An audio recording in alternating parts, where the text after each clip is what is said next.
일요일에 보내드리는 특집 인터뷰입니다. 여러분 행복하게 그리고 의미 있게 잘 보내고 계십니까? 오늘 좀 깊은 이야기 해보려고 하는데요. 의미도 있습니다. 그러나 결코 무겁지 않게 풀어가 보려고 하는데요. 역사 강사로 유명한 백이성 선생님을 모시고 이번 주진우 사태와 관련된 김민석 국무총리 지명자에 대한 인사청문회 과정에서 보여줬던 주진우 국힘의원의 행태를 낱낱이 고발했던 역사학자, 역사 독립군이 있었습니다. 기억하십니까? 수백만 회의 조회를 기록했던 백이성 역사학자, 역사 강사의 그 촌철살인 설명이 여러분들의 가슴을 흔들어 놨는데요.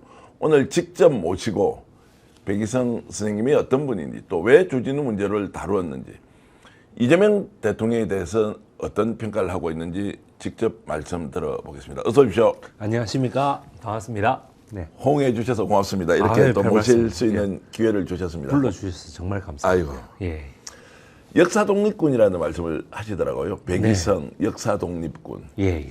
의미가 있을 것 같습니다. 예, 역사 독립군이라는 건 제 전공이 일제강점기입니다.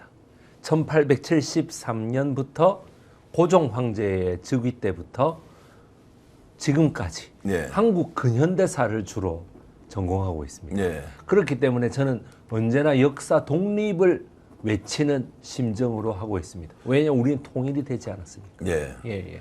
역사의 독립이라는 말은 지금 현재 우리가 알고 있는 역사가 네.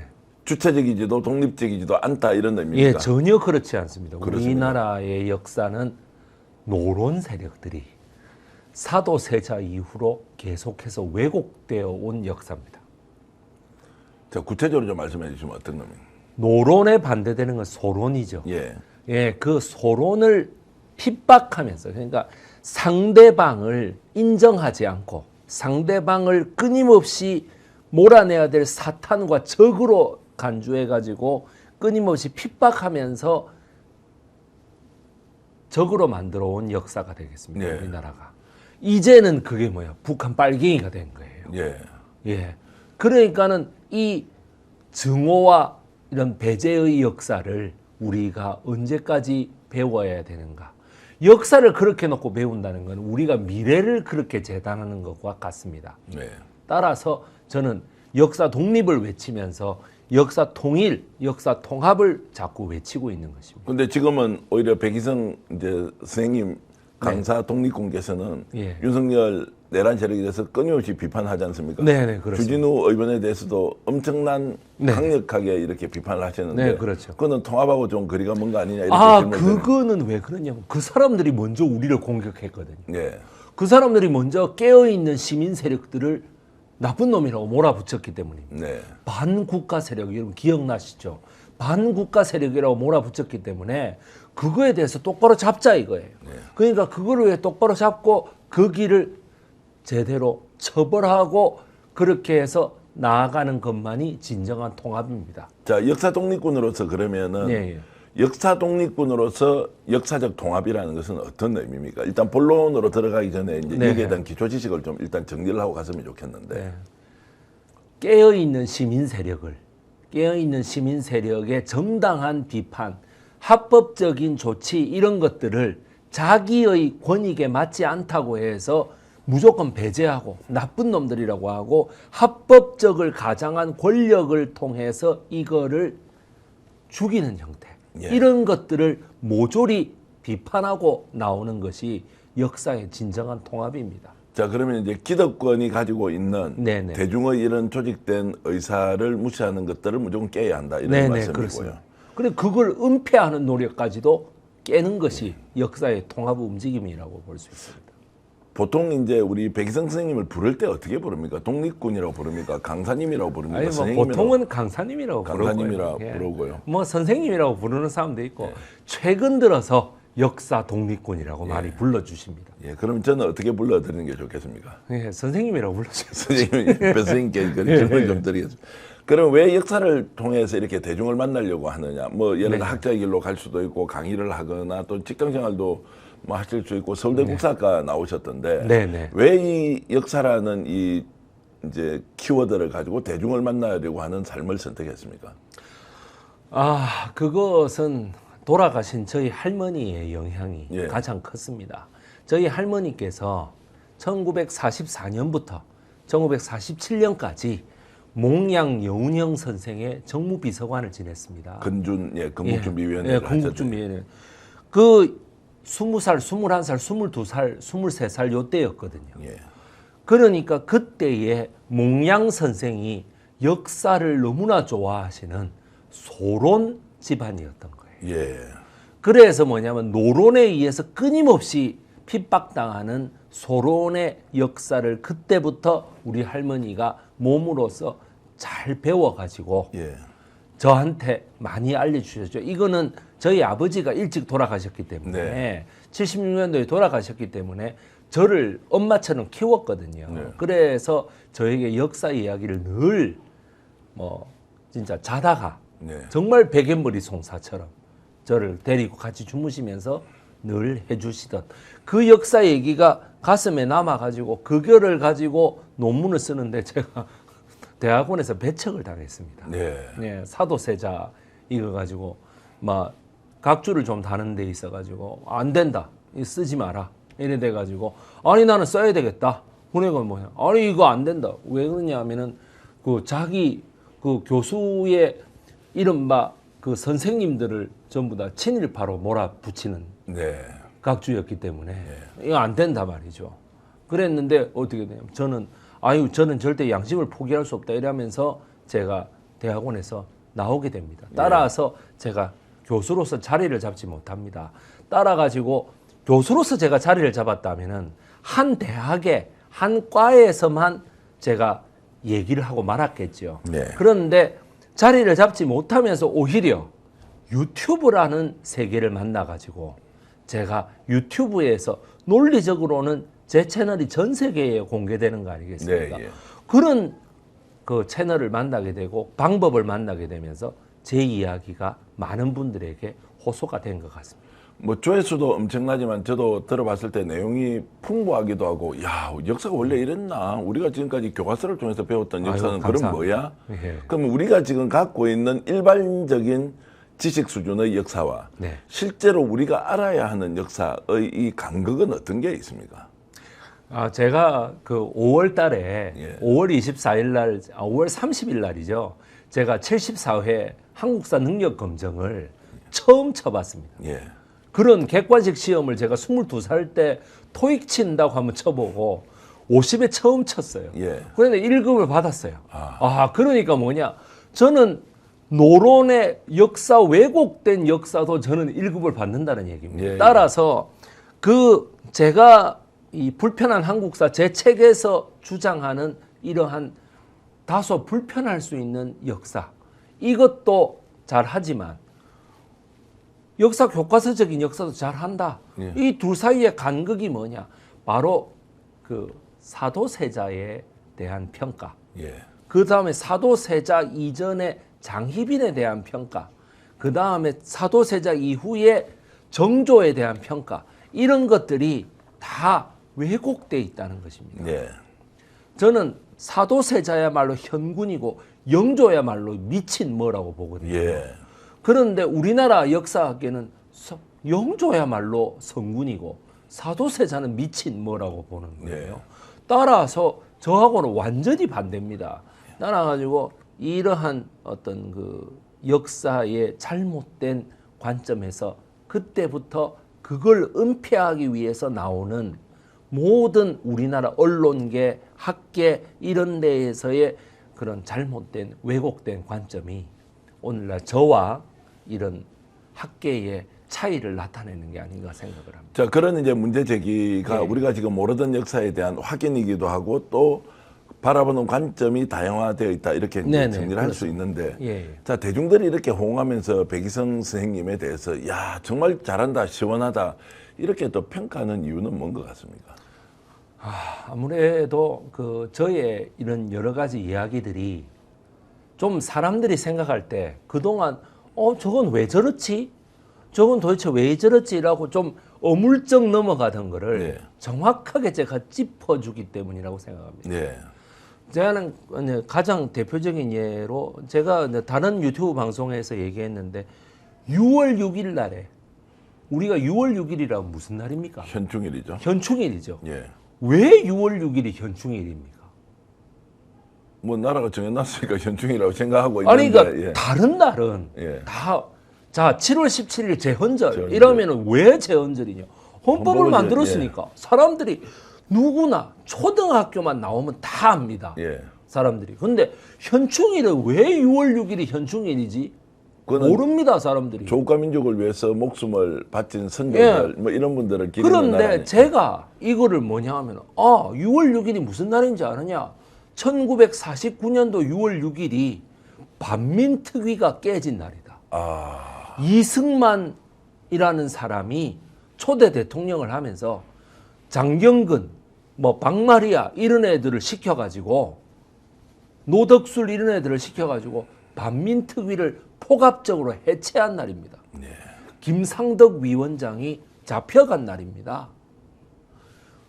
6월 6일이 그런 날입니다. 왜 하필이면 6월 6일을 현충일로 정했느냐? 이거는 반민특위를 포갑적으로 해체한 것을 덮기 위한 것이다. 예. 제가 이렇게 얘기하면서 사람들이 놀란 거죠. 예.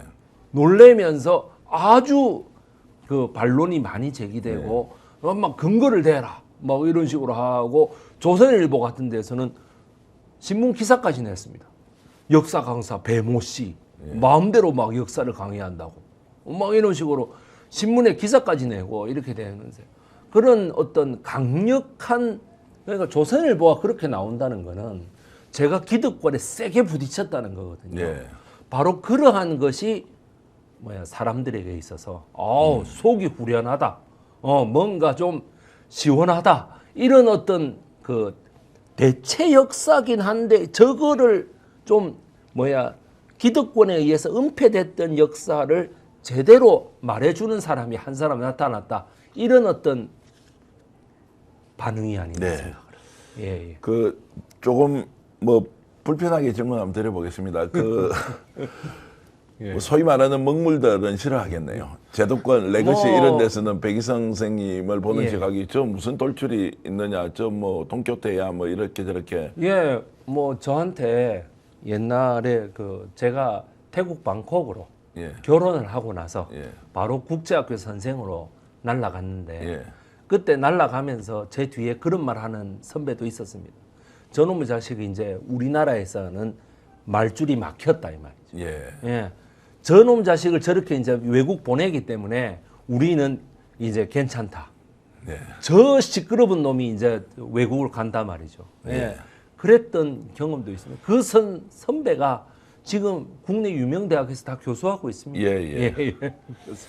자, 그러면 대중이 결국 반응을 하고 있는 우리 백이성 선생님 통해서 이제 본격적으로 정치 이야기 좀 해보겠습니다. 주진우 의원에 대해서 네네. 그 실제로 막 열정적으로 강의하는 모습을 보니까 예. 아니 어떻게 해서 정치인 한 사람을 이렇게 이제 집중적으로 심층 취재해서 이렇게 알리느냐 계기가 있었습니까? 주진우 의원에 대해서는? 예, 어쨌든 주진우 의원이요. 저하고 나이가 같습니다. 예. 1975년생입니다. 또 둘 다 부산 사람이죠. 예. 아니 뭐 하나는 진주에서 지가 태어났다고. 예, 예. 나는 부산에 아니죠. 서울에서 태어나서 부산으로 왔는데. 예. 예, 그래 이제 보면서 나는 주진우 의원을 보면서 경선 때부터 네. 윤석열의 법무비서관이었단 말이죠. 윤석열의 법무비서관이었던 사람이 두 사람이 있는데 이원석 씨하고 그다음에 주진우 이 사람입니다. 하나는 해운대갑, 하나는 용인을에 출마했지 않습니까? 네. 용인을에 출마해서 저 사람도 떨어져야 되고 주진우도 떨어졌으면 좋겠는데 해운대갑이라는 데가 워낙에 부자 동네예요. 전국에서 제일 뭐 강남갑보다 더한 동네일 거예요. 그래서 왜 주진우가 해운대에 나오나 생각을 했는데 그때부터 뭔가 좀 이상했습니다. 군대를 면제받았다고 했는데 술을 먹는단 말이에요. 제가 94년도에 신입생 환영회 할 때에도 술을 먹은 걸로 제가 기억을 하고 있습니다. 그 주진우 의원을 서울대학 다닐 때 기억이 예, 아니 그러니까 있습니까? 서울대학 다닐 때 그 같은 부산이고 법대고 해서 신입생 환영회 때 술을 먹은 걸로 제가 기억하는데 예. 그게 제가 주진우가 맞다면 예. 술을 먹었는데 분명히 왜 술을 못 먹는다고 얘기하지? 간염이라면서요. 그때는 경선에 본선에서 주진우가 이겨가지고 막 아쉽다 정도로 넘어갔는데 네. 요번에 김민석 의원 청문회를 보면서 분노가 치밀어 오르더라고요. 네. 저도 옛날에 김민석 의원을 어느 자리에서 한번 되게 비판한 적이 있거든요. 그거는 뭐냐면 586, 486 세대를 대표하는 김민석이라는 어떤 정치인을 놓고 그 586, 486들의 잘못된 어떤 너무 선민의식에 대해서 제가 뭐라 했던 거거든. 그런데 자기는 그게 아니라 지는 70억이 있는 사람이 2억 가진 사람한테 뭐라 한단 말이죠. 네. 그래서 내가 나도 서울 생활하지만은 재산이 2억 있으면 그게 딱 감이 오지 않습니까? 예. 얼마나 이게 전세를 얻어도 말이 안 되는 금액인데 월세 보증금이라고 해도 말이 안 되는데. 네. 근데 내가 이거 조금 조사를 해보니까 자기 아버지가 유명하더라고요. 주대경이라는 검사 출신이죠. 검사인데 이 검사가 그냥 검사가 아니라 공안 검사였습니다. 네. 공안 검사는 크게 두 가지의 그 역할이 있죠. 우선 첫 번째가 공공의 안녕이기 때문에 빨갱이를 잡는 역할. 그 다음에 선거 사범을 잡는 역할. 요 두 가지 역할이 있죠. 그래서 뭐냐 하면은 빨갱이를 잡는 역할이 뭐가 있는 모양인데 라고 조금 조사를 해보니까 민교토 사건이라는 네. 사건이 등장한 거예요. 그리고 두 번째로 뭐냐 하면은 문익환 목사 사건이 등장한 거예요. 네. 86년도에 부산지검 공안검사를 하면서 민교토 사건을 부산지검에서 하고 다시 서울로 가서 89년도에 서울지검 공안 일부에서 하면은 다른 검사 한 명과 같이 문익환 목사에게 무기징역을 때린 검사더라고요.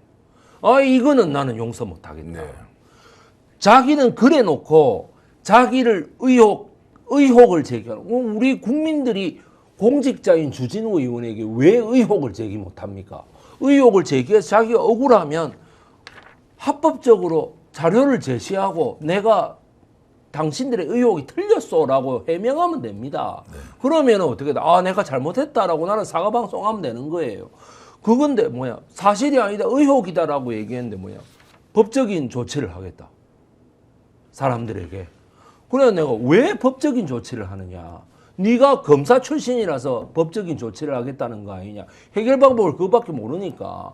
그럼 나는 해결 방법을 이거밖에 모르니까 나는 방송을 하겠다라고 해서 제가 방송을 한 겁니다. 문익환 목사에게 무기징역을 때린 너가 아버지가 죄 없는 사람의 그다음에 민교토 사건에서 부산 지역하고 서울 지역의 당곡고등학교 선생님들 해가지고 학교 선생님들 6명을 그 10년 이상의 중형을 때릴 때는 죄가 있어서 때리느냐. 네. 고문을 해가지고 때린 거 아니냐. 네. 니는 지금 고문을 당해봤어. 뭘 당해봤어. 내가 하는 말이 그 말이죠. 예. 그래서 제가 그렇게 흥분을 했던 것입니다. 자, 주진우 그런데 내로남불하면서 저렇게 이제 막 공격을 하지 않습니까? 본인의 잘못은 정말로 덮는 것도 아니고 아예 그냥 들은 척도 하지 않고 이렇게 이제 하고 속의 경일기죠. 예. 아주. 예.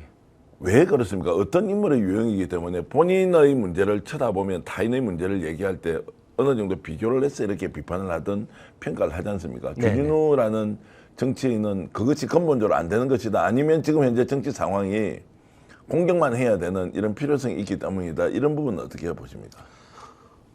주진우 의원은 이런 것 같습니다. 부산이라고 하는 지역구가 저도 부산 사람인데 지금 오로지 국민의 힘입니다. 지역구에 내려가면 주진우 의원 옆에는 아이고 잘했다 속이 다 시원하다. 네. 김민석이 저거 철에 밟아야 된다 라는 사람들밖에 없을 거예요. 네. 따라서 뭐냐면 지역구에만 귀가 열려 있는 거예요. 그런데 정작 중요한 거는 자기 지역구에 자기 집이 없어요. 전셋집도 없어요. 이 사람은. 해운대구에 집이 없다고요. 강남 압구정동에 살아요. 강남 압구정동과 해운대 갑 이 두 지역구에는 다 뭡니까? 국민의힘 지지자들만 있는 네. 모양입니까?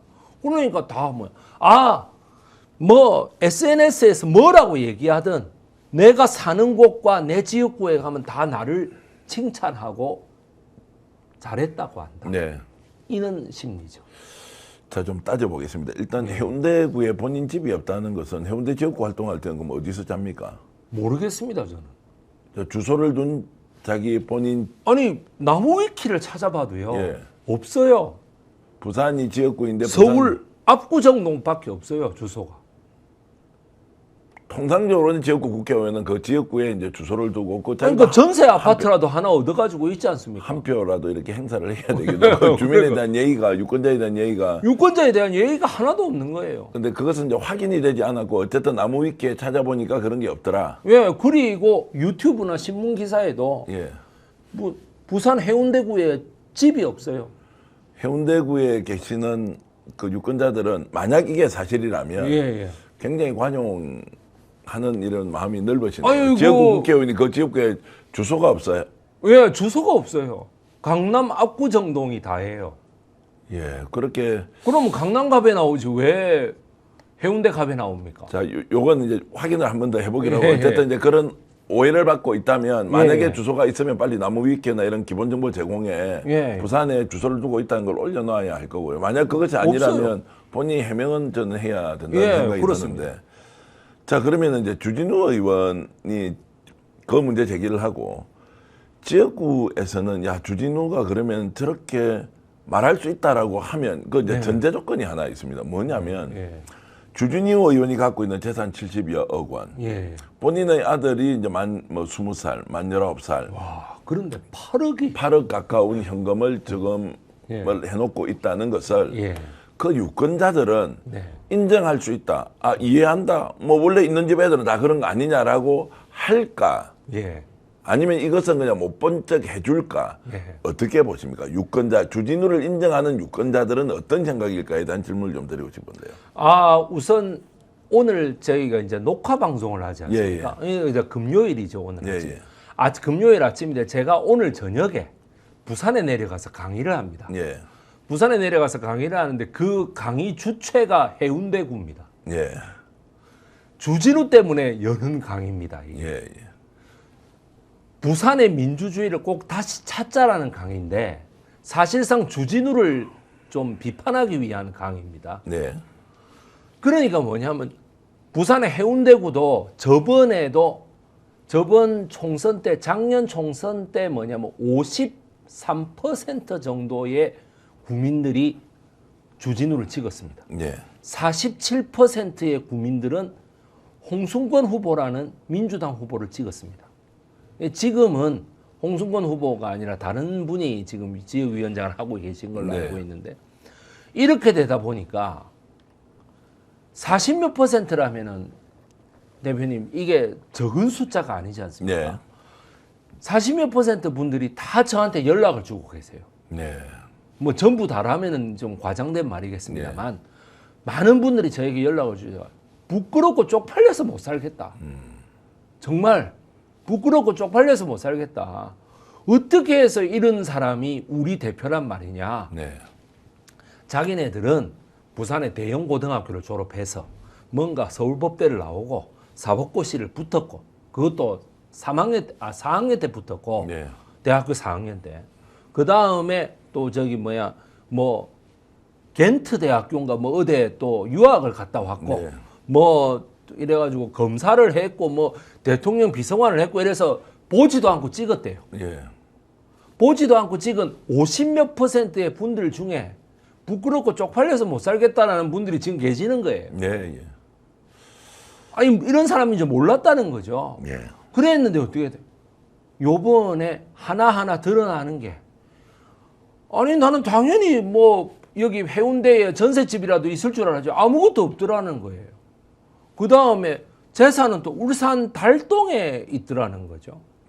그것도 그 땅의 위에는 유흥업소가 자리 잡고 있더라는 거죠. 정확하게 유흥업소가 어떤 성격이던가요? 그냥 단란주점, 뭐 예를 나이트클럽, 뭐 노래방, 뭐 여러 가지 형태가 있지 않습니까? 예, 1층에는 노래방, 2층에는 단란주점. 1층에는 노래방, 2층에 단란주점. 예, 근데 1층에는 원래 디스코텍이었는데 예. 최근에 이제 디스코텍이 장사가 잘 안 되지 않습니까? 예, 예. 그래서 이제 아마 노래방으로 바꿨지 싶습니다. 그 땅은 지금 명의는 누가 돼 있던가요? 이제 예, 어머니하고 저엄마 하고 또 주진우 여동생. 저엄마 예. 그 다음에 주진우의 여동생인데 예. 여동생이 두 명입니다. 예, 예.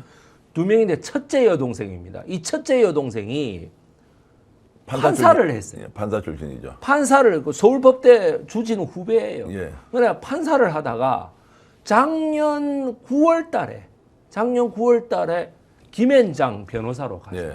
아, 경복궁을 딱 뒤에 놓고 말이죠. 멋있게 사진을 찍었더라고요. 예. 그래서 내가 야, 너 와 이러노? 하면서 내가 속으로 지금 한 10개월 뒤에 지가 이렇게 입질이 오르내릴 줄 알았나? 예. 왜냐하면 주선아 변호사의 예. 소유인 거예요. 주선아 변호사의 아니 그 땅이 지금 등기부 등본을 떼보니까 저거 엄마하고 저거 여동생 소유입니다. 예. 예.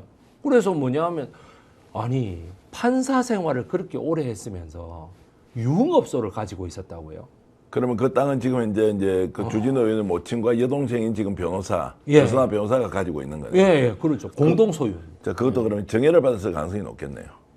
뭐 가능성은 높은데. 모친은 뭐 가지고 있었을 수 있고 예. 이제 뭐 딸이 그러니까 법적으로는 문제가 없는데 예. 이게 공직자 판사가 가지고 있을 성격입니까 이게? 뭐 도의적으로는 이제 충분히 말이 안 될수 되는 있죠. 소리를 그 만약에 김민석 후보자가 그렇게 갖고 있었다고 생각해 보십시오. 예. 주진우가 가만히 놔뒀겠습니까 그거를? 그러면 이제 아이고. 주대경 검사가 이제 변호사를 하면서 돈을 엄청 벌었고 그것이 이제 부인이든 자식들한테 자연스럽게 정여 예, 그 다음에 그 손자한테도 딱 손자한테도 주고 주대경 변호사가 그러면은 부산지검 검사, 공안부 검사를 냈고 네. 동부지청에 근무한 것도 알고 계시죠? 네, 그렇죠. 동부지청에 있을 때는 예. 아마 방송에서 처음 얘기할 수도 있는데요. 네. 그때는 이제 공안하고 특수가 같이 있었습니다. 해운대가 개발되기 전이지 않습니까? 예, 예. 1990년대 초반에 부산지검 동부지청에 네, 네. 이제 그 주대경 검사가 이제 일을 했는데 그분도 뭐 굉장히 잘 노셨어요. 아, 그런 증언을 제가 직접 들은 바가 아유, 있어서 뭐 옛날 검사들이 다 뭐 비슷하죠. 예, 예. 그래가지고. 몇몇을 빼고는. 네. 그래서 그 이제 어떻게 놀았는지에 대한 사생활을 이야기해버리면 사실 이제 본질에서 좀 벗어날 수 있어가지고 네네. 근데 보통이 아니었다. 그런데 이 사람은 이제 아까 말씀하셨던 이제 그 민교토 사건이나 이렇게 네네. 해서 이제 빨갱이로 몰고 국가보안법으로 다 처벌을 하지 않습니까? 네네. 근데 본인이 바깥에 실제 놀 때는 그 당시에 출입했던 기자들이 아마 부산에 많이 있을 겁니다. 그분들의 연배가 한 60대 중반 정도 됐을 건데 아. 주대경 검사가 동부지청에 근무할 때 공안과 특수를 함께 했습니다. 아. 그러면서 밤에 뭐 어느 집 가서 어떻게 놀고 와서 그 다음날 이 무용담을 기자들한테 어떻게 했는지 네. 이런 거 정말로 취재하면 충분히 나올 만한 이야기인데요. 뭐 저한테 증거대라면 증거는 없지만 예. 구체적으로 제가 증언을 받은 바가 있어서 아. 대체로 피는 물보다 진하구나 네. 뭐 이런 생각이 들고요. 제가 농담처럼 그냥 피는 물보다 빨갛구나 이런 생각이 또 들기도 했어. 예, 예. 자, 그렇게 이제 살고 있지만 왜 유권자들은 이런 이제 사람들에 대해서 정확하게 인지하고 평가를 좀 객관적으로 하지 못하느냐. 이제 이 부분은 굉장히 우리가 논쟁적으로 좀 다루어야 한다. 국민 주권의 시대라면. 네, 네. 자, 이런 면에서 지금 이제 국민의힘의 시각에 대해서 또는 보수 또는 극우적 성향을 가진 사람들의 이런 시각이 우리는 다르다고 생각하지 않고 도저히 못 받아들이겠다라고 지금 가버렸지 않습니까? 네, 네, 그렇습니다. 자, 이제 이런 것들의 좀 간극을 줄일 수 있는 길은 있겠느냐, 아니면 계속 배척적 관점에서 싸워서 이거는 양도 일단을 해야 한다, 이제 이렇게 가야 할 것이냐, 어떻게 보십니까? 저는 우리 사회에 있어가지고 한 번은 역사청산에 좀 세게 들어가야 된다고 생각합니다. 네. 요번에 한번 기회가 왔습니다. 이재명 대통령이 당선되면서. 역사청산을 하는 게 뭐냐면 검찰이라고 하는 또는 판사라고 하는 이 사법부 카르텔이 한번 와장창 깨져야 된다는 겁니다. 그 다음에 언론이라고 하는 카르텔도 깨져야 된다는 거예요. 왜 그러냐 하면은 아까 그 주대경 검사가 공안검사라고 했잖아요. 공안이라는 게 빨갱이도 있지만은 선거사범을 단속하는 기능도 갖고 있다고 했죠. 선거사범을 단속하는 기능을 갖고 있기 때문에 정치인들이 전부 다 공안검사의 발 아래에 있다는 거예요. 니 조금만 까불면 바로 털어버린다, 이런 게 있는 거예요. 내가 네 약점을 다 알고 있다. 이런 게 있는 거죠. 그러니까 뭐냐 하면 정치인들이 공안검사에게 벌벌 기는 게 있어요. 그러니까 이런 것들이 뭐냐, 깨끗한 정치인들이 그런 거에 대한 두려움 없이 공안검사들을 과감하게 쳐내야만, 그렇게 한번 싹 엎어야만 제대로 된 검사님들이 클 수 있고 제대로 된 수사기관이 클 수 있다. 기소청과 공소청으로, 그 수사청과 공소청으로 갈리는 이 판국에 기존의 검찰 수사와 기소를 모두 독점하고 있던 이 검사들을 제대로 쳐야만이 제대로 역사청산이 이루어지고, 그래야만 그 바탕 속에서 다시금 우리나라 역사가 리포맷된다. 저는 그렇게 생각합니다. 그 방법은 뭡니까? 어떻게 그러면 이제 그것을 청산해야 하느냐? 예. 야, 이게 자칫 잘못하면 정치 보복이다. 예. 뭐 독립성에 대한 침해다. 뭐 이제 이렇게 나올 수가 있지 않습니까? 네, 그래서 이게 이제 어떻게 청산을 할 것인지에 네. 대해서 이제 좀 방안을 제시하면 어떤 게 있습니까? 지금 현재 있는 규정만으로도 예. 얼마든지 그 사람들의 잘못을 따질 수가 있습니다. 왜냐하면 수사하고 기소를 검찰이 독점하고 있기 때문에 현 체제에서는 뭘 어떻게 할 수가 없는 거예요. 이거를 수사권을 빼야지만이, 수사권을 가진 경찰이 들어가서 이거를, 그럼 뭐 경찰은 똑바르냐? 우리가 그렇게 따지기 시작하면 끝이 없고요. 새로운 경찰이 들어가서 이를, 검찰들을 한번 싹 솎아내야지만이 네. 수사와 기소를 하는데, 그럼 나쁜 놈의 나쁜 짓을 하는데 수사와 기소를 동시에 하는 검사에게 이 권한을 그대로 주면은 수사를 안 하면 어떡할 겁니까?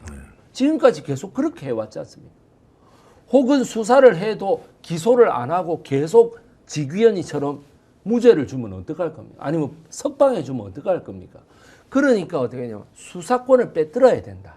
수사권을 빼들고 수사에서 기소로 올리면 무조건 기소하게끔, 기소를 피할 수 없게끔 만들어야지만이 이 문제가 해결이 되는 시초가 된다. 저는 그렇게 생각합니다. 자, 그러면 이제 제도 안에서 충분히 그 제도를 절차대로 집행을 하더라도 상당 부분 해소가 된다. 네네. 오히려 그거는 이제 방법 중에서 굉장히 간단하기도 하고 실질적이다라는 생각이 이제 들기도 하는데요. 네.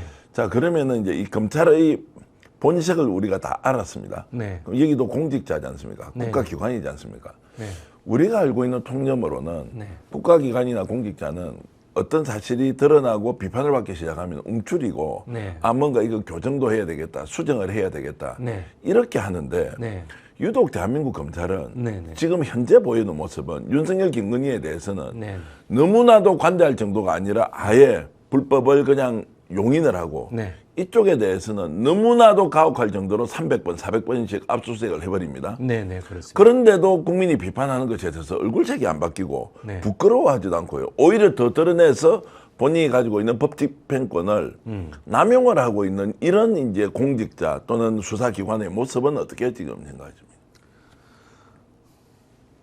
어떤 한 기관이 수사와 기소를 독점하는 경우가 전 세계적으로 유례가 잘 없죠.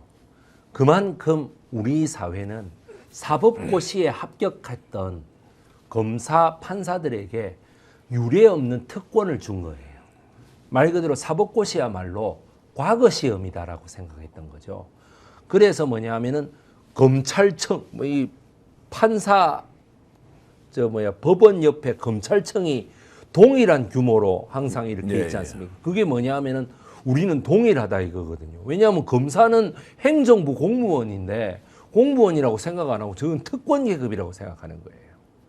그러한 것이 있기 때문에 이 사람들이 오히려 이재명 정권이 들어섰음에도 불구하고 시대의 변화라는 것을 몇몇 사람 빼고는 못 느낄 거예요. 왜냐하면 조직의 관성이라는 게 있거든요. 계속 가는데 어떤 브레이크가 하나 걸렸다고 해서 이게 바로 멈추지 않아요. 멈추거나 돌아가지 않습니다. 뭐냐면 계속 갑니다, 그냥. 국민의힘이라는 집단을 보시면 알지 않습니까? 지금 이재명 정권이 들어서고 이런 모든 그 국민의 어떤 진짜 국민의 힘이 들어섰는데도 가짜 국민의 힘은 그냥 우리는 계속 김민석 청문회에서 계속 어깃장을 놓고 반대를 하고 있지 않습니까? 그것도 반대를 위한 반대를 하고 있잖아요. 아니면은 막 모래 속에서 티끌 하나 잡아가지고 야 이거 봐 이거 나쁜 놈이야. 그런데 사실은 지 눈에 대들보가 들어있더라 하는 네. 그런 거죠. 그러니까 지 눈에 대들보는 못 보고 남의 눈에 티끌은 잘 보더라 하는 말이 그 말이에요. 그러니까 뭐 배준영, 김희정, 뭐 곽규택 뭐 저기 주진우 할 것 없이 4명 할 것 없이 주진우가 거기서 좀 총대를 맨 모양인데 제가 봤을 때는 아마 곧 저기 검찰 수사가 들어가지 않겠나 이런 생각합니다. 낯 두껍게 이제 공직자가 또는 수사기관이 저런 식으로 이제 나온다는 것은 제 관점에는 결국에는 이게 어느 한쪽이 해소가 돼야 되는 것이 유일한 해결책일 수도 있다. 네. 뭔가 제도의 보완, 사회적 타협, 그래서 정상적인 국가, 상식적인 사회를 만들기 위해서 절차나 과정을 충분한 토론과 논쟁을 통해서 결론을 내자. 이것이 아닌 분야가 아니냐. 그렇지 않은 것은 얼마든지 대화하고 토론하면서 생각 다를 수 있지 않습니까? 네네. 정당에 대한 지향이 당연히 달라야 국민들의 선택폭이 넓어지는 것이고. 그렇습니다. 자, 그럼에도 불구하고 지금 검찰 조직이라는 곳이 보여주는 지금 현재의 형태는 내란 세력에 대한 심판, 사법 절차가 가고 있음에도 불구하고 더욱더 노골적으로 나와서 본색을 드러내면서 정말로 그 남용, 권력의 사유와 남용 이런 것들에 대한 유혹 또는 실질적인 행위를 하고 있을 때 네네. 실제 해소 외에는 다른 방법이 없는 거 아니냐라는 생각이 저는 좀 드는 겁니다. 예. 저도 마찬가지입니다. 예. 자, 이제 그렇게 일단 보고 윤석열 정권에 대해서 얘기 조금 나누어 보겠습니다. 네네. 지난 3년 동안 이제 되돌아보고 지금 이재명 대통령이 탄생했습니다. 전체적으로 역사가로서 또는 이제 역사 강사로서 지금 윤석열 정권 3년에 대한 총평을 하면 어떻습니까? 3년을 총평을 하면은 지금 이재명 대통령께서 아직까지 6월입니다. 네. 6월 3일에 대통령 선거를 했죠. 대통령 선거했고 4일날 아마 취임을 3일 날 한 0시 30분쯤에 아니 10시 30분쯤에 당선 확실이라고 SBS가 제일 먼저 예. 띄었. 그래 놓고 이제 그 6월 4일 새벽부터 움직이기 시작했는데 아직 6월이에요. 예. 아마 저 한 달도 안 돼. 뭐 23일 됐습니까? 예. 23일 동안에 윤석열 3년보다 일 더 많이 한 것 같아요. 예. 아니 정말 이거면은 뭐 말 다 했지 싶습니다. 예. 아니 뭐 제가 이거 들어 뭐 윤석열은 뭘 해도 국민들이 이거 또 쇼하고 있네 이러는데 이재명 대통령은 뭘 해도 사람들이 다 귀를 기울입니다. 네. 이게 정말 큰 차이라고 생각합니다. 예. 윤석열은 뭐 때문에 망했습니까? 윤석열을 뽑아준 예. 48.3%의 국민들이 예. 2022년도에 말이죠. 3년 전입니다. 예. 자기가 윤석열을 찍고 그걸 보이지 않게 너무 부끄러워하면서 이번에 이재명 찍은 사람도 꽤 있을 거예요. 예. 제가 봤을 때. 분명히 이재명 대통령이 그 지난번보다 1.6%를 더 얻었으니까요. 1.6%만큼은 더 찍었겠죠. 네, 이제 제가 하는 말이 뭐냐면 50%가 안 되는 대통령이었는데 50%안 되는 티를 팍팍 낸 거죠. 아주. 뭐냐? 야당 대표를 단 한 번도 초청하지 않고 막판에 뭐 불러가지고 이 종이에 적어와서 뭐 이재명 대표가 쭉 얘기하고 들어가서는 안 된다 말하다가 끝나버리는 700 몇십 일 만에 그 만남 아닌 만남을 가지고 이재명 대통령은 18일 만에 만나지 않았습니다. 그 다음에 요번에 아주 드러나죠. 그 헌법재판소에서 윤석열 대통령이 뭐라 하던가요? 뭐 사실 국회에 가면은 좀 인사도 좀 하고 악수도 좀 하고 박수도 좀 쳐주고 이래야 되는데 안 해준단 말이에요. 그러니까 내가 인간적으로 가기 싫었다. 나는 그 소리를 듣고 정말 아니 국회에 뭐 박수 받으러 가고 이쁨 받으러 갑니까? 네. 자기 마누라에 대해서 특검을 그렇게 신청했는데도 잘 안 하지 않았습니까? 그래놓고 무슨 야당한테 그렇게 대접받기를 바랍니까? 근데 이번에 이재명 대표는 딱 연설하고 나서 국민의힘 쪽으로 가잖아요. 가니까 한지아 의원이 어떻게 하던가요? 이러고 있다가 어쩔 수 없이 일어나죠. 네. 이러면서 뭐 이제 어정쩡하게 한지아 의원이 일어나는 게 제 눈에 보였어요. 차규헌 12.12 사태 때 맨 처음에 육사 10기로서 전두환하고 같이 손잡았던 쿠데타 장군의 사위인 박정훈 의원이 네. 제일 태도가 분명하게 일어났어요. 분명하게 일어나서 이재명 대통령의 손을 잡더라고요. 네. 그러면서 국민의힘 쪽으로 이렇게 쭉 걸어가는 대통령을 보면서 제가 참 눈물이 났습니다. 예. 윤석열은 왜 그렇게 못했을까요? 예. 바로 그런 것이 그릇의 차이고 국민들에게 주는 감동의 차이 아닙니까? 그런 행동이 자꾸 쌓여야 뭔가 이재명 대통령을 지지하는 국민들 속에서도 야, 민주당이 좀 너무하네. 대통령이 저래까지 하는데 계속해서 피켓 들고 시위나 하고 말이야. 돌리가 인사도 안 하고 말이야. 좀 뭐 하는 짓이야? 아마 이랬을 거예요. 그런데 뭐냐 하면은 윤석열 대통령이 국회에 오지도 않고 인사도 안 하고 휙 돌려가 버리고 네.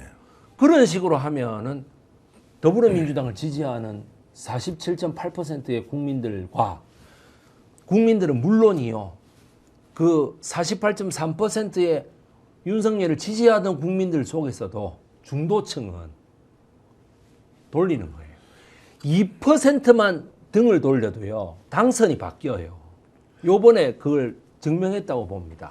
극명하게 차이가 나는데 실력 예. 차이, 태도 차이. 아, 그래서 뭐. 지금 이재명 대통령과 윤석열의 비교가 안 차이는 되죠. 비교 불가라고 이제 다들 평가하는데 그럼에도 불구하고 지금 윤석열에 대해서 추종을 하는 사람, 이재명 여전히 믿을 수 없다는 사람, 예. 또 일부 유튜브에서는 중국이 개입을 하고 있고 대한민국 선거는 부정이었고 북한 추종 세력들이 지금 네. 뭔가 난동을 부리고 있다. 이제 이런 방식으로 하는 이 사람들은 어떤 사람들이라고 봐야 됩니까? 이 사람들도 마찬가지로 저는 그거를 이제 좀 현실적으로 보는데 네. 뭐냐면 슈퍼챗하고 후원금 있잖아요. 이게 어마어마했거든요. 지난 탄핵 전국 때에. 그리고 윤석열 대통령 3년 때에 한 요만큼 많았다면 그 탄핵 전국 6개월 동안 이만큼 들어왔거든요. 네. 근데 지금 만약에 이재명 대통령이 사실대로 잘하고 있다. 뭐 G7도 잘 갔다 왔다. 뭐 시진핑이 우리한테 뭐 전혀 힘도 못 쓰고 일하고 있다라고 얘기하면 어떻게 되겠습니까? 후원금하고 이게 확 줄어요. 진짜 돈 때문에 그렇게 한다고 보십니까? 저는 돈이 제일 크다고 봐요. 예. 배인규라는 사람이 있었습니다. 예. 왕자라는. 예. 걔가 6개월 동안 얼마나 설쳤습니까? 예. 뭐 서부지검 그것도 막 쳐들어가자 하고 이랬습니다. 결국에는 뭐 했던가요? 마약하지 않았습니까? 예. 마약해가지고 경찰에 잡혀가잖아요. 자, 그러니 이제 그 할아버지 할머니들은 마약쟁이한테 돈 준 거 아니에요. 자, 그러면 이게 콘텐츠 공급자들은 그렇다고 치고 그런데 여기에서 이제 예. 이해하고 따라가고 추종하는 국민들이 예. 적어도 20% 많이 보면 한 30%가 존재한다는 것은 숫자가 너무 많은 거예요. 대한민국이 이렇게 인식이나 사고가 왜곡되면서 그걸 절대적 신앙으로 생각하는 사람이 예. 정말로 30%까지 된다고 하면 이거는 이제 우리 사회가 감당해야 될 중요한 이제 이슈고 과제지 않습니까? 이제 여기에 대해서 좀 질문을 드리고 싶은 거예요. 좀 냉정하게 얘기하자면은 예. 복잡하게 우리가 정치라는 게 딱 좌우 이래가지고 나쁜 놈, 좋은 놈 이런 식으로 간단하게 갈리면은 대표님이나 저나 밥 먹고 못 살겠죠. 예. 복잡하기 때문입니다. 예, 예. 복잡하기 때문에 말도 끝까지 들어봐야 되고 뭔가 자기 의견을 얘기할 때는 논리적으로 잘 얘기할 수 있고 그 논리적으로 얘기하는 건 서론, 본론, 결론을 딱 갖춰 가지고 얘기하고 간단한 말을 하더라도 안 그렇습니까? 그죠? 그리고 모든 것도 통계학을 딱 해가지고 열심히 그거를 근거를 대고 이렇게 해야 되는데 사실 그렇게 하기 매우 귀찮거든요. 그렇게 하기 싫거든요. 자기 일하기도 바쁘거든요. 그리고 매사에 귀찮은 사람들이 너무 많아요. 그러니까 어떻게 될까요? 유튜브를 보면 맨날 우리들은 뭐냐면 뭘 얘기하다가 다른 한쪽에서는 뭐 이러면서 다른 on the other hand 뭐 이러면서 다른 면도 제기하고 이렇게 하는데 그게 싫은 거예요. 극우 세력들은. 그냥 뭐 딱 요건 좋은 놈, 요건 나쁜 놈. 김민석이 이러면 뭐 나쁜 사람, 이재명 나쁜 사람 이렇게 말해주니까 그 사람들 생각할 때는 야 속이 시원하다. 사람들이 저를 보고 속이 시원하다고 얘기하는 것과는 반대죠. 네. 속이 시원하다. 그런 사람들이 실제로 있다니까요. 오윤혜 씨인가요? 그 방송인이 예, 예. 어디 방송에 나와서 그렇게 얘기하지 않았습니까? 그쪽에 약 10% 되는 극우 세력들하고 자기하고 진지한 대화를 해봤다고요. 네. 한 5명하고 자기 하나하고 다른 변호사 한 분하고 이래가지고 자기 혼자 얘기하면 너무 지식이 딸릴 것 같아서 변호사하고 3시간을 얘기했는데 술자리에 앉아서 3시간을 얘기했는데 결론은 이 사람들이 자기의 아는 논리를 총동원해가 얘기했는데 뭐라고 얘기했다 합니까? 네가 중국 애구나. 그 상대쪽 5명이 오윤혜 이제 대표에 대해서 네가 중국 핏줄이구나. 예. 이러더라는 거예요. 그러니까 이거는 그 얘기를 딱 하고 나서 자기가 느낀 게 뭐냐. 화도 나고 무척 허탈하기도 한데 결론은 이거죠. 이 사람들은 대화가 안 통한다. 네. 이 사람들에게는 무슨 얘기를 해도 안 통한다. 그러니까 우리 사회에 민주주의라고 하면 극우 세력은 항상 10%가 존재한다는 것을 상수로 깔고 들어가야 된다고 생각하는 거예요. 그 10% 정도는 용인을 뭐 할 수 있다고도 보는데 다양성의 면에서 이게 이제 실제로 뭐 20% 그러니까 30%까지 20% 30%로 지금 유럽의 각 정당을 각 나라의 정당 영국, 스페인, 프랑스, 독일 이런 데를 볼 것 같으면 극우 정당으로 성장할 수도 있다라는 이야기죠. 그래서 걱정이라는 이야기입니다. 어쨌든 이제 국가를 운영하는 쪽에서는 이제 이런 부분에 대해서 어떻게 해소할 건지 저도 이제 답이 없고 우리가 할 수 있는 거는 그렇지 않은 사람과 끊임없이 논쟁하고 토론하고 하면서 저게 잘못됐다는 것을 널리 알리는 길밖에 없지만 네. 이제 통합적으로 운영해야 되는 이제 국가 운영 책임자는 대통령은 또 집권 여당은 이제 이 문제를 좀 더 다르게 봐야 한다는 생각 정도만 일단 저희들이 언급하겠습니다. 예, 그러니까 정치를 잘해야 되겠죠. 예. 한마디로 잘하면 보는 데서 뭔가 느낌이 오지 않겠나. 또 한 가지 제가 말하고 싶은 건 역사와 정치 교육이 예. 중학교, 고등학교에서 꼭 이루어져야 됩니다. 저도 많이 들었습니다. 실제 그것이 예. 민주주의를 지키기 위해서 굉장히 중요한 것이다라고. 그러니까 중국과 일본의 역사를 포함하는 우리나라 역사, 예. 동북아시아사라도 제대로 중고등학교에서 강의가 돼야 된다. 예. 한국사만 강의하는 거 가지고는 안 됩니다. 예, 예. 중국의 역사, 일본의 역사, 미국의 역사를 함께 네. 공부를 하는 근현대사 교육이 제대로 이루어져야지만이 무엇이 나쁘고 무엇이 그르다 하는 것을 정확하게 알 수 있습니다.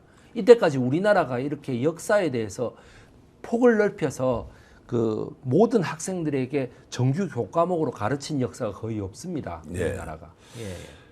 자, 이제 역사 독립군 백이성 강사 백이성 선생님한테 이제 이재명 대통령에 대한 질문을 좀 드려보겠습니다. 네네. 개인적으로 만난 적이 있습니까? 개인적으로 만난 적이 있습니다. 아, 있습니까? 예. 언제 만나셨죠? 네, 제가 2006년도에 예. 강금실 열린우리당 캠프 예. 서울시장에 강금실 법무부 장관이 출마를 했거든요. 맞습니다. 거기에 제가 청년선대본부에 있었습니다. 아, 그때 이재명이라는 변호사가 캠프를 찾아왔습니다. 예. 캠프를 찾아와서 그때 당시에 박원순 변호사하고 같이 왔어요. 예. 참여연대 소속이라 하면서 찾아왔어요. 명함을 주는데 제가 받아보니까요. 이혼 전문 변호사 이렇게 예. 있어요. 이거는 다 텔레비에 공개가 됐던 거예요. 예. 이혼 전문 변호사. 뭐라 하는 곳이 보는데 박원순 변호사가 그때 당시에 서울시장은 아직 꿈도 안 꾸던 시절이죠. 이재명 변호사도 당시에는 대통령이 될 거라고는 꿈에도 우리도 그래 생각을 안 했으니까요. 뭐냐 하면은 박원순 변호사는 반포에 빗물 펌프 지하 그 탱크 있잖아요. 예. 그거를 지어야 된다. 강금실 변호사, 그걸 왜 지어야 되는데요? 라고 얘기하니까 이제 우리 전 세계는 기후 온난화를 겪게 된다. 따라서 따뜻해지기 때문에 수증기가 더 바다에서 더 많이 올라가가지고 집중호우가 더 자주 내린다. 따라서 뭐냐 하면은 반포라고 하는 데는 이렇게 저지대이기 때문에. 저지대, 이른바 그 주전자 모양의 예. 저지대이기 때문에 세수대야기 때문에 더 수재가 많이 몰린다. 따라서 이런 고급 주택 단지의 그 주택 가치를 지키기 위해서라도 그 빗물 펌프장을 더 많이 지어야 된다라는 거를 설명하러 온 거였어요. 그때 이재명 변호사가 했던 말이 저거는 지금 거기에 하나 더 첨언하자면 쓸고 닦고 하수관만 제대로 잘 보수해도 예. 이 빗물에 의한 홍수 피해는 막을 수 있다. 왜냐하면 이게 막혀 있고 그 나뭇잎에 의해서 다 그게 이 뭐라 그럴까 관이 막혀 있기 예, 때문에 예. 그 제대로 빗물이 소통되지 않는단 예, 말이죠. 그것만 이 환경미화원들뿐만 아니라 인력을 충분히 가동해도 충분히 할 수 있다. 예. 그러니까 뭐냐면은 빗물 펌프는 한 4, 5년 걸리는 네. 작업이고 요거는 한두 달만 해도 된다. 하수관거에 대한 예. 정비를 제대로 하는 것이 더 예, 중요하다. 그랬는데 뭐냐면은 이재명 대통령이 되자마자 예. 홍수통제소 한강에 가셨단 말이죠. 네. 예. 가가지고 똑같은 얘기를 하고 있어요. 와, 20년이 지났는데. 그래서 내가 초심을 잃지 않았구나. 예. 내가 그 생각을 했습니다. 그때 이제 이재명 변호사는 40대 뭐 초중반 정도 됐을 예, 거예요. 뭐 그때야 예. 뭐 그냥 그저 그런 변호사 중에 한 명이었죠. 제가 이제 인연이 예. 있냐고 여쭤봤던 거는 예, 예. 혹시 최근에 이제 이재명 이제 후보 또는 뭐 네네. 대통령하고 만난 적이 있나 이제 이런 질문이 아유, 이제 그런 어쨌든 적은 과거- 없습니다. 예, 예. 최근에는 없습니다. 이재명 대통령 어떻게 보십니까? 잘하고 아유, 저는 뭐 우리나라에서 입지전적인 인물이다. 네. 그러니까 정조가 처음에 그 왕위에 올랐을 때 하고 거의 비슷합니다. 그렇습니까? 예. 정조가 그 정후겸이라는 정말 그 나쁜 놈, 예. 그 다음에 숙임문씨라고 하는 그 나쁜 여자의 모든 핍박과 린치와 암살 위협을 모두 뚫고 왕위에 올랐거든요. 예. 다른 왕자로 갈아치우려고 엄청 노력을 했단 말이에요. 예, 그거를 그 화와농주 이런 애들이 다 노력을 했음에도 불구하고 영조가 끝까지 치우고 정조를 올렸거든요. 그거하고 거의 비슷하지 않느냐. 그런데 그거하고 좀 다른 거는 정조는 처음에 즉위를 했을 때에도 좀 뭔가 불안했거든요. 권력에 그런 것이. 그래서 정유역변이라는 것도 일어나고 왜냐하면 존현각 역변이라고 네. 왕궁 안에 자객이 침투해가지고 그거하고 싸우는 그 영린이라는 그 영화가 있습니다. 그게 역사적 실화를 바탕으로 한 건데.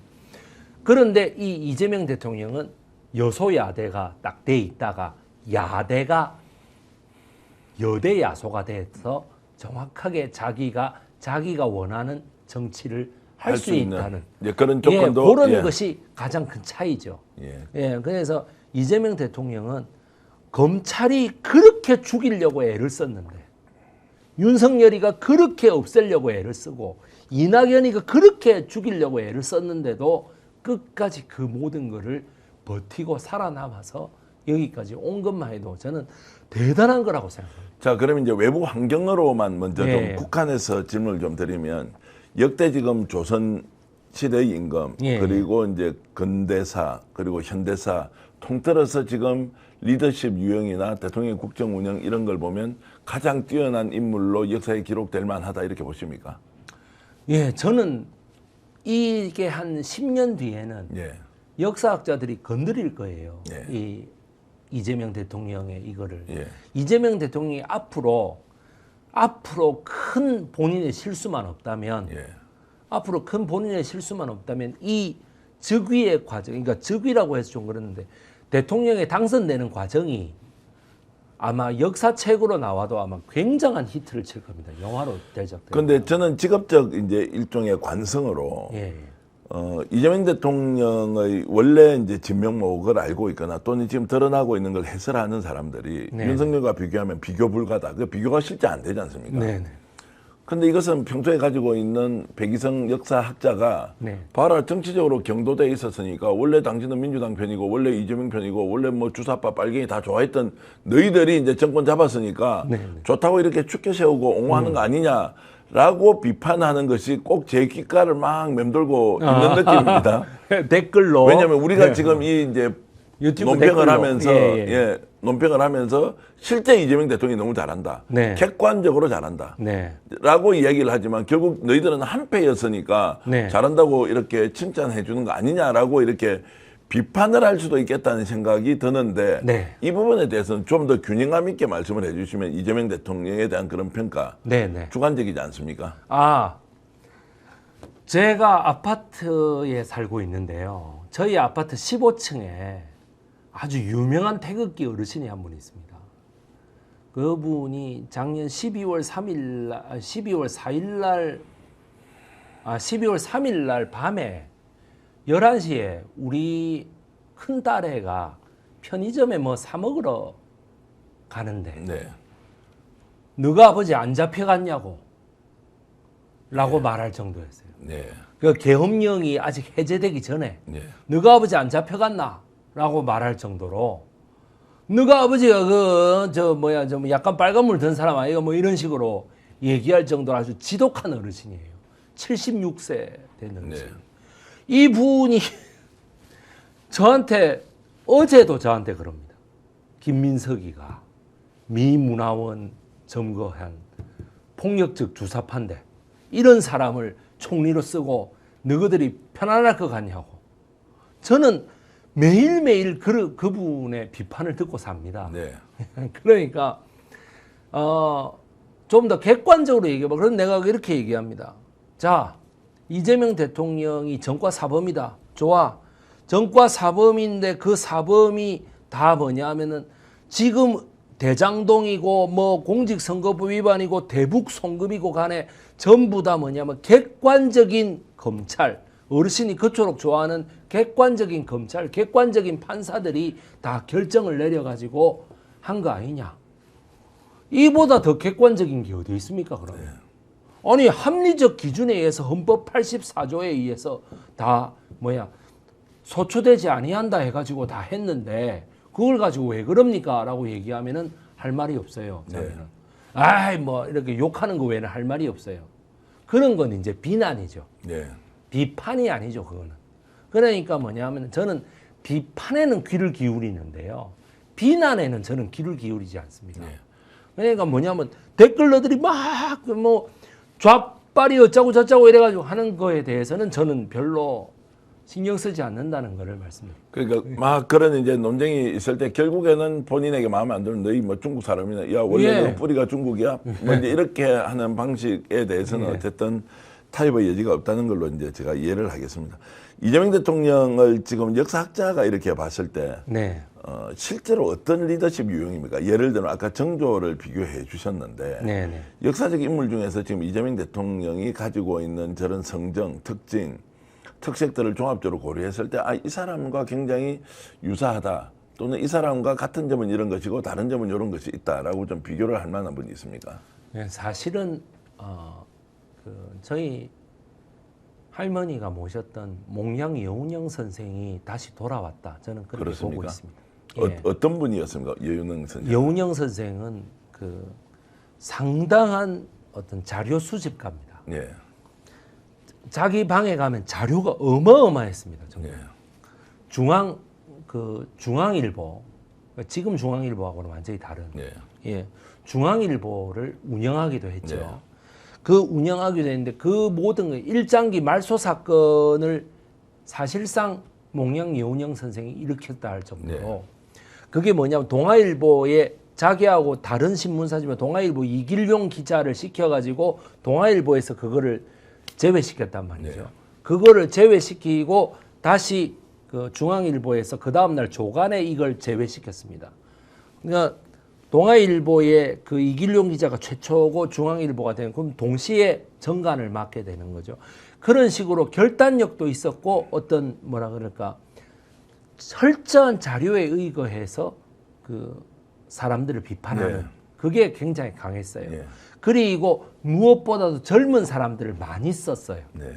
젊은 사람들을 자기 리더십에 많이 활용을 했습니다. 뭐냐 하면은 우리 할머니만 해도 그렇고요. 또 그 다음에 뭐냐 하면은 손기정 선수를 사실상 베를린 올림픽에 보낸 것도 여운영 선생입니다. 네. 그 다음에 그 36년 베를린 올림픽 하기 전에 30년 2월 달에 독일에서 동계올림픽이 있었거든요. 네. 그 동계올림픽에 이성덕 선수를 나가기 싫다하는 이성덕 선수를 불러다가 먼저 보냈습니다. 동계올림픽에. 남자 1000m 스피드 스케이팅에 먼저 보내기도 하고. 네. 이성덕 선수의 동생이 누군지 아십니까? 대표님. 말씀 주십시오. 예. 모르시죠? 예. 이성덕 선수의 동생이 이성순입니다. 이성순. 예, 예. 이성순이 누구냐 하면 예. 그 시라소니. 예, 예. 시라소니입니다. 이성순. 예. 시라소니인데 이 시라소니가 몽양 여운형 선생을 지키겠다고 네. 아주 이 뭐라 그럴까 협객의 이미지로서 그랬는데 잠깐 휴가 간 사이에 몽양 여운형 선생이 그 암살당하고. 총탕을 예. 맞아가지고 자기가 돌아와서 얼마나 울었는지 몰라요. 예, 그랬던 기억이 있습니다. 자, 어쨌든 이제 몽양 여운현 선생이 초대 대통령이 되었다면, 백번 김구 선생이 초대 대통령이 되었다면, 아우, 너무 이승만이 가슴이 아닌, 떨려. 예, 이제 그런 이야기들을 우리가 예. 이제 한국 그 현대사 공부를 하면서 그러면 대한민국이 이런 정도 친일파 잔재 그리고 군사 정권이 들어섰겠느냐 뭐 이런 얘기 했던 기억이 나는데 오늘 시간 가는 줄 모르고 지금 백이성 역사 강사 말씀을 계속 지금 이제 들었는데 자주 좀 모시겠습니다. 이제 모셔서 오늘은 좀 총론적으로 이렇게 한번 좀 살펴봤고 아유, 강론으로 들어가서 이제 예. 역사와 현실 정치가 어떻게 이제 연결이 되는지 이런 부분도 다음에 기회를 가지고 여러분들과 함께 나누어 보겠습니다. 제가 오늘 꼭 소개해드리고 싶은 책 불편한 한국사인데요. 베스트셀러였고요. 지금도 많은 분들이 책을 써보고 계신데 진실을 쫓는 역사 독립군 백이성의 불편한 한국사. 우리가 아는 역사는 과연 진실일까? 거짓인데 진실로 오히려 승자의 이긴 사람의 일방적인 주장을 그대로 받아 쓰고 그걸 역사라고 이해하고 있는 거 아니냐라는 문제의식을 가지고 고대사부터 조선사까지 매우 불공정하게 지금 역사가 집필되어 있다라는 내용을 제대로 지적하는 불편한 한국사 백이성 우리 역사 강사가 했던 이 책도 여러분들께 적극적으로 제가 추천과 소개를 해드립니다. 자, 지금 썬킴 선생님이라고 아주 유명한 분입니다. 역사 스토리 벌레라고 하시는 분이죠, 맞죠? 네네. 자, 역사 스토리텔러. 예. 역사 스토리텔러 우리 예. 그리고 이제 매불조에서도 자주 나와서 이런 얘기를 했는데요. 네. 자, 이제 이 책 불편한 한국사 꼭 추천해드리고 나와주셔서 진심으로 감사의 말씀드리고요. 아유, 첫 만남인데 정말 잘 봐주셔서 감사합니다. 아이고 제가 예. 감사드리고 이제 이런 다양한 소식 여러분들과 함께 하게 된 것 시청자 여러분들과 공유하고 있는 이 사실만으로 매우 영광스럽고 감사드립니다. 스픽스 여러분들 응원해 주신 덕분에 147만 명 구독자까지 달성했는데 항상 감사한 마음으로 계속 방송 만들어 가겠습니다. 여러분 일요일 날 편히 지내시길 바랍니다. 여러분 고맙습니다. 오늘 방송 어떠셨습니까? 마음에 들었다면 구독, 좋아요로 스픽스를 응원해 주십시오. 여러분들의 구독, 좋아요는 가장 큰 힘이 됩니다. 스픽스 구독, 좋아요.